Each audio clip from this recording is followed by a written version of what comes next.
അപ്പൊ എല്ലാവർക്കും നമസ്കാരം. ഞാൻ ഇന്ന് പറയാൻ പോകുന്നത് ഭഗവത്ഗീത ആസ് ഇറ്റ് ഈസ് എന്ന ബുക്കിൽ നിന്നും 4-ാം അധ്യായത്തിൽ നിന്നും എടുത്ത 3 ശ്ലോകങ്ങളാണ്. ശ്ലോകം 13, ശ്ലോകം 14, ശ്ലോകം 15. ശ്ലോകം 13 എന്താ പറയണെന്ന് പറഞ്ഞു കഴിഞ്ഞാൽ, നമ്മൾക്ക് ഓരോ കാര്യങ്ങളും ചെയ്യാനായിട്ട് നമുക്കൊരു രീതിയിലുള്ള ഊർജം വേണം. ആ രീതിയിലുള്ള ഊർജം ഉണ്ടെങ്കിൽ മാത്രമേ നമ്മൾക്ക് ആ കാര്യം നല്ല രീതിയിൽ ചെയ്യാൻ പറ്റുള്ളൂ. അപ്പൊ ആ രീതിയിലുള്ള ഊർജത്തിന് ഏത് രീതിയിലുള്ള ജീവിത ശൈലി നമ്മൾ തിരഞ്ഞെടുക്കണം എന്നതാണ് ശ്ലോകം 13 പറയുന്നത്. ശ്ലോകം 14 എന്താ പറയുന്നതെന്ന് വെച്ച് കഴിഞ്ഞാൽ, ഇപ്പോൾ നമുക്കൊരു കാര്യം ചെയ്യണം, പക്ഷെ ആ കാര്യം നമ്മുടെ മനസ്സിൽ നമുക്ക് ചെയ്തേ പറ്റൂ എന്നുള്ളൊരു സാഹചര്യമാണ്. പക്ഷെ ആ കാര്യം സമൂഹം മൊത്തം എതിർക്കുന്ന കാര്യമായ അത് ഒരു മനപ്രയാസമില്ലാതെ, ഒരു ബുദ്ധിമുട്ടും ഇല്ലാതെ നമ്മൾക്ക് എങ്ങനെ ചെയ്യാം എന്നതാണ് ശ്ലോകം 14 പറയുന്നത്. ശ്ലോകം 15 എന്താ പറയുന്നത്? ശ്ലോകം 15 പറയുന്നത്, നമ്മളുടെ പൂർവികന്മാരോ അല്ലെങ്കിൽ മുന്നേ നടന്ന കാര്യങ്ങളെ പറ്റിയുള്ള അവബോധം നമ്മൾക്ക് എന്തുകൊണ്ട് വേണം, അതുകൊണ്ടുള്ള അങ്ങനെ ഉള്ള അവബോധം, മുന്നേ നടന്ന കാര്യങ്ങൾ, നമ്മളുടെ സീനിയേഴ്സ് അല്ലെങ്കിൽ നമ്മുടെ മുന്നേ ആ പ്രവൃത്തി ചെയ്ത ആൾക്കാരിൽ നിന്നും ഉള്ള ജ്ഞാനം നമ്മൾ എന്തുകൊണ്ട് മനസ്സിലാക്കണം ഒരു കാര്യം ചെയ്യുന്നതിന് മുന്നേ. ഇതാണ് 3 ശ്ലോകങ്ങൾ പറയുന്നത്. അപ്പോൾ ശ്ലോകം 13 വായിക്കാം. സോറി. ചാതുർവർണ്ണ്യം മയാ സൃഷ്ടം ഗുണകർമ്മ വിഭാഗശഃ തസ്യ കർത്താരമപി മാം വിദ്യ കർത്താരമവ്യയം. അപ്പോ ഇതിന്റെ അർത്ഥം എന്താന്ന് പറഞ്ഞു കഴിഞ്ഞാൽ, ഈ സംസാരത്തിൽ മൊത്തം 3 ഗുണങ്ങളാണുള്ളത്. സത്വഗുണം, രജോ ഗുണം, തമോ ഗുണം. സത്വഗുണം എന്ന് പറയുന്നത് നമ്മളുടെ ചിന്ത, അല്ലെങ്കിൽ നമ്മളുടെ ബുദ്ധിക്ക് ആവശ്യമുള്ള ഊർജം. ആ ഗുണം, ആ ഊർജത്തെയാണ് ബുദ്ധി ഉപയോഗിക്കണമെങ്കിൽ അതിനൊരു ഊർജമാണ്. ആ ഊർജത്തിന്റെ ഗുണമാണ് സത്വഗുണം.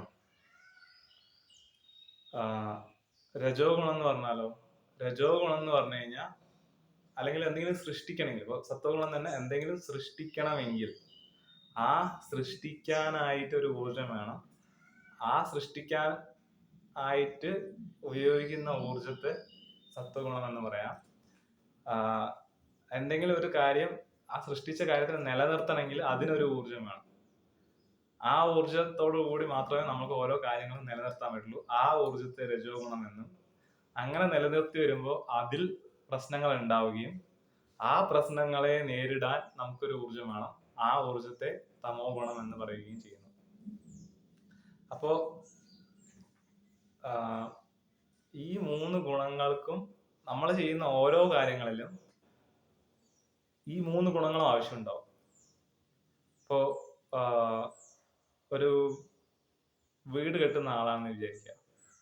അയാൾക്ക് സത്വഗുണം ഉപയോഗിച്ച് വീട് എങ്ങനെ കെട്ടാമെന്ന് ആലോചിക്കണം. വീടിന്റെ രേഖാചിത്രം ഉണ്ടാക്കണം. അതേപോലെ ആൾക്കാരെ എങ്ങനെ നിയോഗിക്കണം, അങ്ങനത്തെ കാര്യങ്ങളെല്ലാം, ഏതൊക്കെ ആൾക്കാർ വേണം, അതെല്ലാം ആലോചിച്ച് മനസ്സിലാക്കണം. അതിന് സത്വഗുണം വേണം, സത്വ ഊർജം വേണം. അങ്ങനെ സത്വ ഊർജം വെച്ച് ആള് ഒരു രേഖാചിത്രം ഉണ്ടാക്കി, ആരെല്ലാം പണിക്ക് നിർത്തണമെന്ന് മനസ്സിലാക്കി, പൈസ എങ്ങനെ സ്വരൂപിക്കണം എന്ന് മനസ്സിലാക്കി, ഇതിനു ശേഷം ഇത് ഉണ്ടാക്കി തുടങ്ങി, വീടിന്റെ പണി തുടങ്ങുകയാണ്. വീടിന്റെ പണി തുടങ്ങുന്ന സമയത്ത് എന്ത് വേണം? ആ വീട് പണിയാനുള്ള ആരോഗ്യം വേണം. അതേപോലെ വീട് പണിയുന്ന ആൾക്കാരെ നിയന്ത്രിക്കാനുള്ള കഴിവ് വേണം. അവരെ നിയന്ത്രിക്കണം. അങ്ങനെ അവർക്ക് ആവശ്യമുള്ള നിർദ്ദേശങ്ങൾ കൊടുക്കണം. അത് അവര് പൂർണ്ണമായി നടത്തുന്നുണ്ടോ എന്ന് നോക്കണം. അപ്പോൾ ഇങ്ങനത്തെ കാര്യങ്ങൾക്കെല്ലാം രജോ ഗുണമാണ്. അതുകൊണ്ടാണ് ഈ നിർദ്ദേശം കൊടുക്കുന്നവരെ രാജാവ് എന്ന് പറയുന്നത്. എന്നിട്ട് ഈ രജോ ഗുണം വെച്ച് നമ്മൾ വീട് കെട്ടുന്ന സമയത്ത് ഒരുപാട് പ്രശ്നങ്ങൾ വരാം. കാലാവസ്ഥ മോശമാവാം, വേറെ മൃഗങ്ങൾ വന്നിട്ട് നമ്മുടെ വീടിനെ ഇടിച്ച് നശിപ്പിക്കാൻ നോക്കാം, വേറെ മനുഷ്യന്മാര് വീടിനെ നശിപ്പിക്കാൻ നോക്കാം, അല്ലെങ്കിൽ നമ്മൾ കൊണ്ടുവരുന്ന സാമഗ്രികൾ ഉള്ള വണ്ടി എവിടെയെങ്കിലും നിന്ന് പോവാം. അപ്പൊ ഇങ്ങനത്തെ തടസ്സങ്ങളും ഇങ്ങനത്തെ പ്രശ്നങ്ങളും ഇപ്പോ പണിയെടുക്കുന്ന ആൾക്കാർ ചിലപ്പോൾ തെറ്റ് ചെയ്തേക്കാം. അപ്പോ ഇങ്ങനത്തെ പ്രശ്നങ്ങൾ വരുമ്പോൾ ആ പ്രശ്നങ്ങളെ നേരിട്ട് ആ ദോഷങ്ങളെ എല്ലാം അകറ്റാനും ആ ദോഷങ്ങളെ എല്ലാം സംഹരിക്കാനും തമോ ഗുണം ആവശ്യമാണ്. പിന്നെ ഈ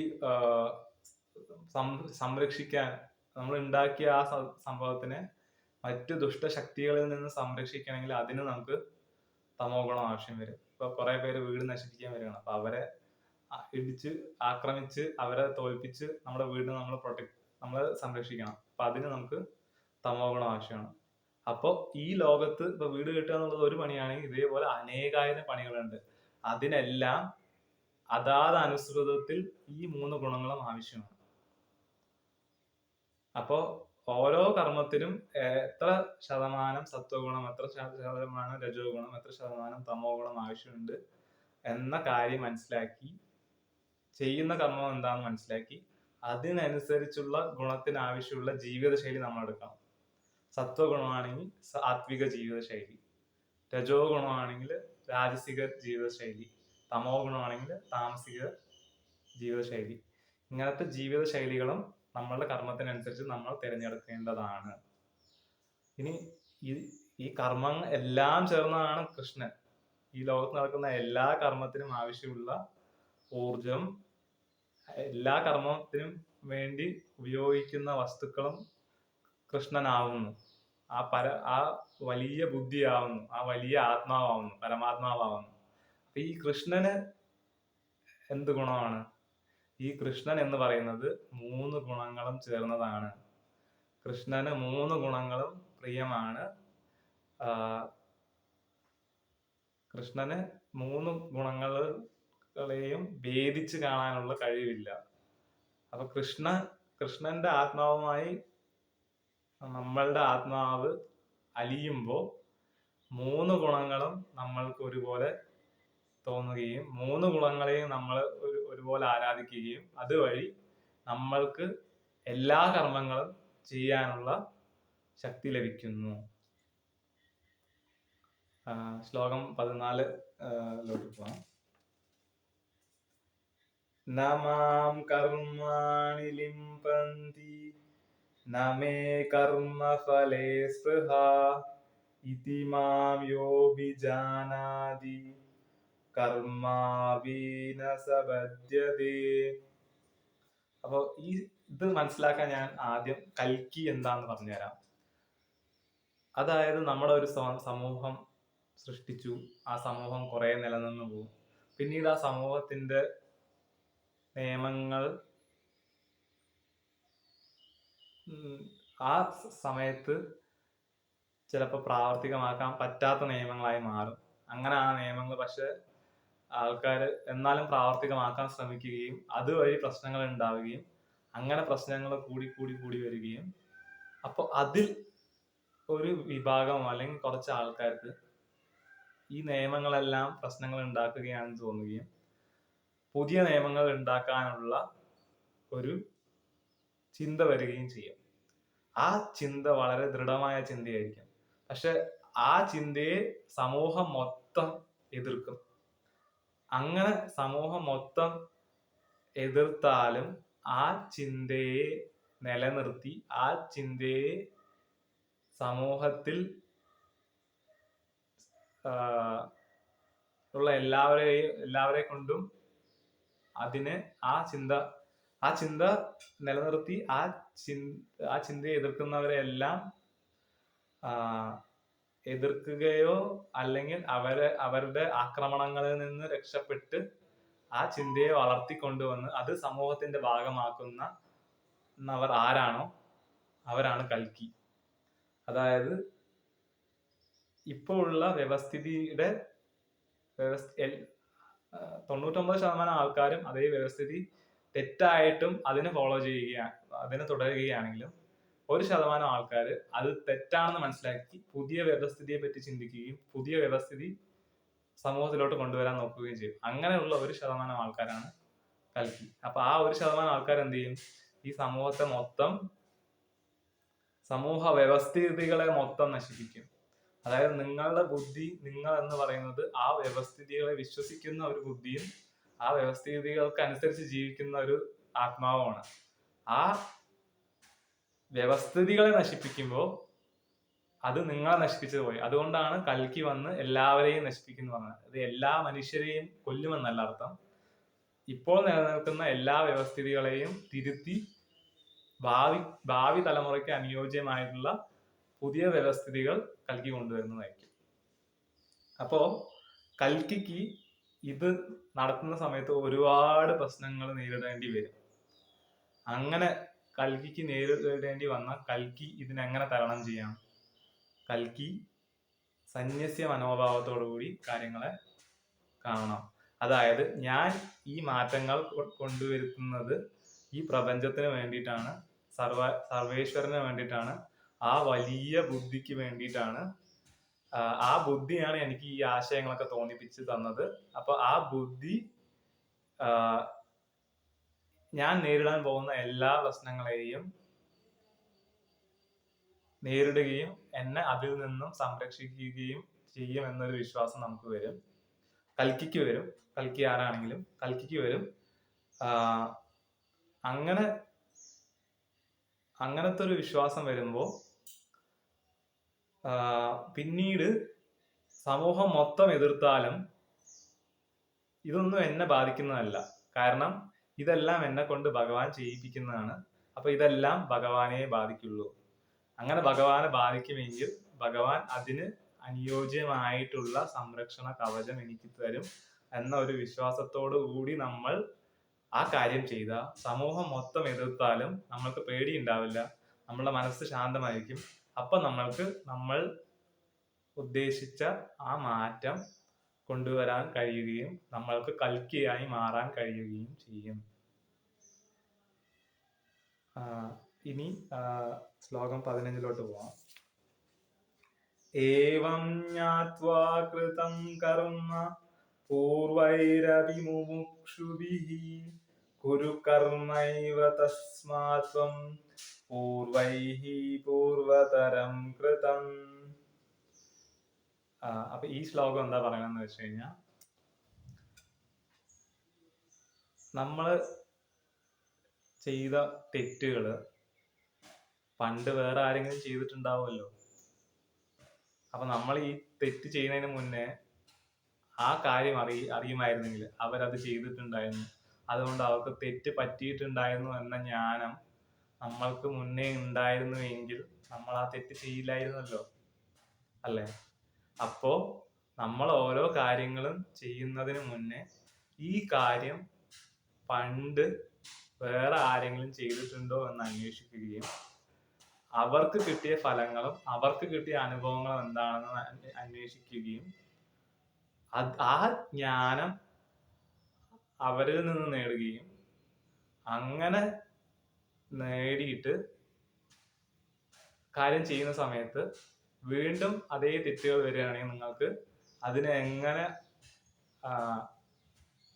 ഉന്മൂലനം, ആ തെറ്റുകളിൽ നിന്ന് എങ്ങനെ രക്ഷപ്പെടാം, ആ തെറ്റുകളെ എങ്ങനെ ഉന്മൂലനം ചെയ്യാം എന്ന ജ്ഞാനം കിട്ടുകയും നിങ്ങൾ ആ തെറ്റുകൾ ഉന്മൂലനം ചെയ്ത് അവർ തോറ്റ സ്ഥലത്ത് നമ്മൾ ജയിച്ച് നമ്മൾ അവിടെ നിന്നും ആ കർമ്മം തുടരുകയും ചെയ്യുന്നു. അപ്പോ ഈ ലോകത്ത് കുറെ പേര് ചെയ്ത് തോറ്റ കാര്യമാണെങ്കിലും ആ എന്തുകൊണ്ട് തോറ്റു എന്ന ജ്ഞാനം അവരിൽ നിന്നും നേടി അതിന് അനുയോജ്യമായിട്ട് എങ്ങനെ ജയിക്കാം എന്ന കാര്യം നമ്മൾ മനസ്സിലാക്കി ആ കാര്യം ചെയ്യുകയാണെങ്കിൽ നിങ്ങൾ ജയിച്ചേക്കാം. അല്ലെങ്കിൽ ഇനി വരുന്ന തലമുറ നിങ്ങളിൽ നിന്നും മനസ്സിലാക്കിയ തെറ്റ് തിരുത്തി അവർ ജയിച്ചേക്കുക. അപ്പോ എപ്പോഴും നമ്മളുടെ പിതൃക്കന്മാരുടെ ജ്ഞാനവും അവർ സ്വരൂപിച്ച ജ്ഞാനവും എല്ലാം അവർ ഭഗവാനാണെന്ന് കരുതി അവരെ ബഹുമാനിച്ച് അവരിൽ നിന്നും നേടണം. കാരണം അവർ ചെയ്ത ശരികളും തെറ്റുകളും നമുക്ക് അറിഞ്ഞു കഴിഞ്ഞാൽ അതേ ശരികൾ ചെയ്ത് നമുക്ക് വേഗം കാര്യങ്ങൾ തീർക്കാം. അതേ തെറ്റുകൾ ചെയ്യാതെ നമ്മൾക്ക് ഒരുപാട് സമയം ലാഭിക്കാം. ഇനി അവർ നേരിട്ട പ്രശ്നങ്ങൾ മനസ്സിലാക്കിയ അതിനുള്ള പ്രതിവിധികൾ അവർ കണ്ടുപിടിച്ചിട്ടുണ്ടെങ്കിൽ അത് നമ്മൾക്ക് ഉപയോഗിക്കാം. അല്ലെങ്കിൽ ആ തെറ്റുകൾ അവർ നേരിട്ട ബുദ്ധിമുട്ടുകൾ എന്താണെന്ന് മനസ്സിലാക്കിയ അതിനുള്ള പ്രതിവിധി നമുക്ക് അത് വരുന്നതിന് മുന്നേ തന്നെ ആലോചിച്ച് കണ്ടുപിടിച്ച് അത് വരുമ്പോൾ അവിടെ നമുക്ക് പ്രയോഗിക്കാൻ കഴിയും. അങ്ങനെ പ്രയോഗിക്കുകയാണെങ്കിൽ നമ്മൾക്ക് ഒരിക്കലും പ്രശ്നങ്ങൾ ഉണ്ടാവില്ല. അതുകൊണ്ട് എപ്പോഴും പണ്ട് നടന്ന കാര്യങ്ങൾ നോക്കണം. കാലചക്രം എന്ന് പറയും. അതായത് പണ്ട് നടന്ന കാര്യങ്ങളും ഇനി നടക്കാൻ പോകുന്ന കാര്യങ്ങളും തമ്മിൽ ഒരു സാമ്യത ഉണ്ടാവും. ഒരു ചെറിയൊരു ശതമാനം സാമ്യത ഉണ്ടാവും. അപ്പൊ പണ്ട് നടന്ന കാര്യങ്ങൾ നമുക്ക് മനസ്സിലാക്കി കഴിഞ്ഞാൽ ഏകദേശം അതേപോലത്തെ കാര്യങ്ങൾ തന്നെയായിരിക്കും ഇനി ഭാവിയിലും നടക്കുക എന്നുള്ള ഒരു അവബോധം നമുക്ക് ലഭിക്കുകയും ചെയ്യും. അതുകൊണ്ട് കാലചക്രം പ്രകാരം നമ്മൾ നമ്മുടെ പിതൃക്കന്മാർ നേടിയ ജ്ഞാനവും അനുഭവങ്ങളും നമ്മൾ നേടിയ ജ്ഞാനവും അനുഭവങ്ങളും എല്ലാം വികാരങ്ങളും എല്ലാം ഒരേ വികാരങ്ങളും ഒരേ അനുഭൂതികളുമാണ്. പക്ഷെ അവർ ജീവിച്ചിരുന്ന സാഹചര്യങ്ങളും അവരുപയോഗിച്ച ശാസ്ത്ര സാങ്കേതിക വിദ്യകളും അവരുപയോഗിച്ച ഭാഷകളും അവരുപയോഗിച്ച സൗകര്യങ്ങളും നമ്മൾ ഉപയോഗിക്കുന്ന സൗകര്യങ്ങളും ശാസ്ത്ര സാങ്കേതിക വിദ്യകളും നമ്മൾ ഉപയോഗിക്കുന്ന ഭാഷകളും വ്യത്യാസമാണെന്നേ ഉള്ളൂ. അനുഭൂതി ഒരേതാണ്, പ്രക്രിയകളും ഒരേതാണ്. അപ്പോൾ പണ്ട് നടന്ന ആ ജ്ഞാനത്തിൽ നിന്നും ഇനി നടക്കാൻ പോകുന്നതിന്റെ ഒരു 50-60% രേഖാചിത്രം നമ്മൾക്ക് പണ്ട് നടന്ന കാര്യങ്ങൾ പഠിച്ചാൽ മനസ്സിലാവുന്നതായിരിക്കും. അപ്പോൾ എല്ലാവരും അവരുടെ പിതൃക്കന്മാരെ ആദരിക്കുകയും അവരുടെ ജ്ഞാനങ്ങളെയും അനുഭവങ്ങളെയും ആദരിക്കുകയും പണ്ട് നടന്ന കാര്യങ്ങളെ ബഹുമാനിക്കുകയും അത് പണ്ട് നടന്നതും ഭഗവാനാണ് എന്നൊരു ചിന്തയോടുകൂടി പണ്ട് നടന്ന കാര്യങ്ങളെ സമീപിച്ച് അതിൽ നിന്നും ഒരുപാട് ജ്ഞാനം നേടാനായി ഞാൻ ആശംസിക്കുന്നു. നമോ നാരായണ.